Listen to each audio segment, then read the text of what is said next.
Super Bowl in the Superdome. Chiefs versus Eagles. Two best teams in the league. For Kansas City, you have the face of the NFL in Patrick Mahomes. And for Philly, you have the league's hottest player right now in running back Saquon Barkley. Make no mistake, Buffalo is an exceptional football team, but this Philadelphia squad will be Kansas City's toughest test in their current 3-year run through the playoffs. The Eagles have a dominant offensive line, as stated earlier, and they're loaded with offensive skill players. They have an unstoppable short yardage play in the tush push. And oh yeah, they have an outstanding defense. So Philly, like Kansas City, is loaded on both sides of the ball. No glaring weaknesses. Blah, blah, blah. I can't do this anymore. I'm sitting here giving you the same boring-ass Super Bowl preview that I've been hearing myself all week. So, I'm fixing to take this segment in an entirely different direction. Let's cut straight to the chase, shall we? Let's get to the juicy stuff. Let's ditch this repetitive narrative you're going to hear over and over till 5:30 on Sunday afternoon and the game starts. And let's get to the sizzle, right to it. Every NFL fan has an opinion on this issue, and that is whether or not the league, the NFL, gives unfair preferential treatment to the Kansas City Chiefs through biased officiating. Of course they do! Of course they do! Especially with the biggest music star in the world practically on their team. Just put her ass on the roster already. She might as well be on the active 53 man. The NFL wants Taylor Swift in the Super Bowl every year if possible. And they will continue to use their referees to help make it happen every chance they get. All you have to do is watch the freaking games. The bigger the stakes, the more obvious it is. It's obvious for the world to see. And they, Goodell and the NFL, do not care about the backlash. Well, they're not going to get any backlash from the mainstream media, but they don't care about backlash from fans or podcasters or YouTubers. Every year around this time, Roger Goodell has a press conference after some poor team has just been screwed 6 ways from Tuesday in a conference championship game. And every year, Commissioner Fuckknuckle looks the reporters, the few that have the balls to ask the questions, right into their eyes. He looks them right in their eyes and proceeds to tell those reporters with a straight face, without batting an eye, "The state of our officiating has never been better. We've never been more proud of our officiating than we are right now at this very moment." Every year, same line. Just did it again the other day. I'm paraphrasing, but that's his message.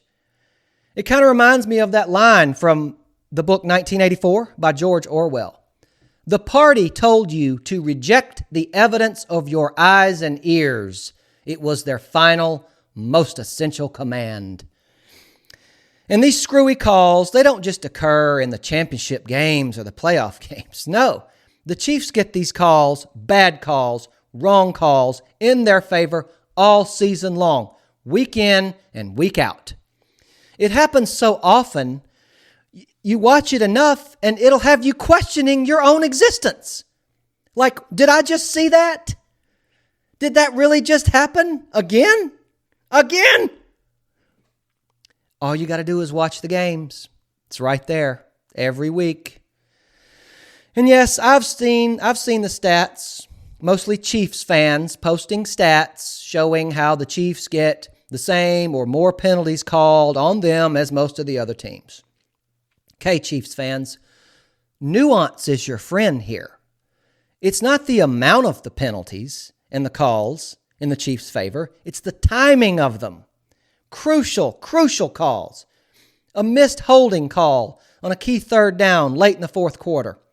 a phantom pass interference call on the final drive of the game, judgment calls like that, subjective calls, a favorable spot on a key fourth down in the fourth quarter where the other team's quarterback clearly pushes the ball to the past the first down line, only to have two refs, each of them 10 yards away, come running in predictably and mark the ball just short of the first down. Yes, I'm talking about the Josh Allen run in the AFC title game. Of course, the most egregious example of Chiefs favoritism came back in the 2023 AFC title game. Chiefs were hosting the Bengals, and the only active quarterback who's beaten Mahomes in the playoffs, Joey Burrow. Joe beat Mahomes the year before this game, actually, the 22 AFC title game. And that next year, the NFL was like, nah, bruh, not today, Joe. Not happening again. Anybody remember the play in that game where the Chiefs failed to convert a third down? Both teams ran off the field for the oncoming punt. And then the refs were like, whoa, we can't have that. That play doesn't count. The head ref is stuttering, poorly attempting to explain away that the play doesn't count because they blew the play dead before the snap. Although none of the 22 players on the field for either side appeared to hear a whistle or indicate any knowledge that the play had been blown dead. Chiefs just got a do-over. Do that one over. And on that do-over, the Bengals stopped them again. But the refs called, you guessed it, a phantom pass interference. First down, Kansas City. By the way, that same head ref from that Chiefs-Bengals game, fellow by the name of Ron Torbert, he just happens to be head referee for this Super Bowl on Sunday. You think he doesn't know exactly what he's supposed to do? No communication will be needed. Of course, won't be the first time some shady stuff has gone down in the Superdome for a big game. Saints fans are like, you just had to go there. Well, yeah, I'm not going deep into it, but I had to go there because it's relevant. The NFL will do what it feels will bring in the most money. And in 2019, the Los Angeles Rams were bigger business for the big game than the little old Saints. Only in recent years have the Chiefs become the apple of the NFL's eye. And it actually happened before Taylor Swift joined the team. And speaking of Taylor Swift, I got to get this off my chest. I hate her. I hate her face. It's gotten to that point. I hate her face. Mouth wide open. It's sickening to me. It makes me throw up in my mouth. The NFL has pushed her down their own fans' throats with help from the media nerds, dominating their broadcasts, and I've just grown all kinds of sick of it over the past 2 years to the point where her face now induces vomiting. I hate her face.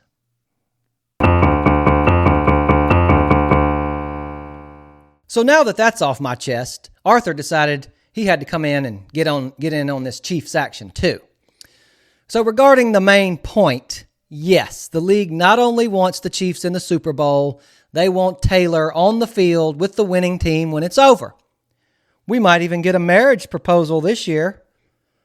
Don't you all want to see that?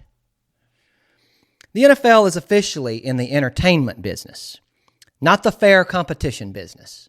Their goal is to make as much money as they possibly can make, and she brings a lot of eyes to their product. It's not that hard to figure this out. So make your money, NFL. Keep making your money, Commissioner Fuckknuckle. But don't be surprised when people call out the integrity of your game. But that's not what I'm doing. No. To quote Tyrion Lannister, I'm not calling your integrity into question. I'm denying its existence altogether. How could I not? I watch the games. I watch the games. It reminds me of the very old days, very early days of professional wrestling. What I've learned of it anyway. Going all the way back to the 40s and the 50s. Now, I've always been a fan of pro wrestling. Watched the Royal Rumble this past weekend. Yeet. But in its early days, long ago, it was actually a real competition. But they figured they could draw bigger crowds and thus make more money if more entertaining, more flamboyant characters were featured as their champions, as opposed to simply featuring the best, most skilled wrestlers. So they began to rig the matches. But at first, both competitors were not involved. It was one wrestler, the one who knew the match was going to be fixed, working hand in hand with, the referee, to ensure the other wrestler, the one not involved in the work, lost. It was only later on that the promoters realized it'd be a whole lot easier and it'd run a whole lot smoother if both wrestlers were in on the work together. We're not there yet in the NFL, but we're past the point where this league employs fair, unbiased officiating, particularly involving the Kansas City Chiefs. The credibility is gone. The integrity is non-existent. But if there are NFC teams the NFL would be okay with beating the Chiefs in a Super Bowl, Philly is certainly one of those teams. The Eagles and the Rams. Large market in Philly. 5th or 6th largest market in the country. So on Sunday, it'll just be a matter of how badly they want her flat ass out there on that field after the game. Personally, I feel the Eagles need to win convincingly on Sunday. Make it too big to steal. Where have I heard that before? I don't know. As for a prediction, I ain't going against the machine. It'll be a good game, 2 best teams, but come on. We all know how this is going to end. The Chiefs will raise the Lombardi, one way or another, and Patrick Mahomes will win his 4th Super Bowl, and Kansas City will be the first team in NFL history to win 3 straight Super Bowls. God wills it. Goodell wills it.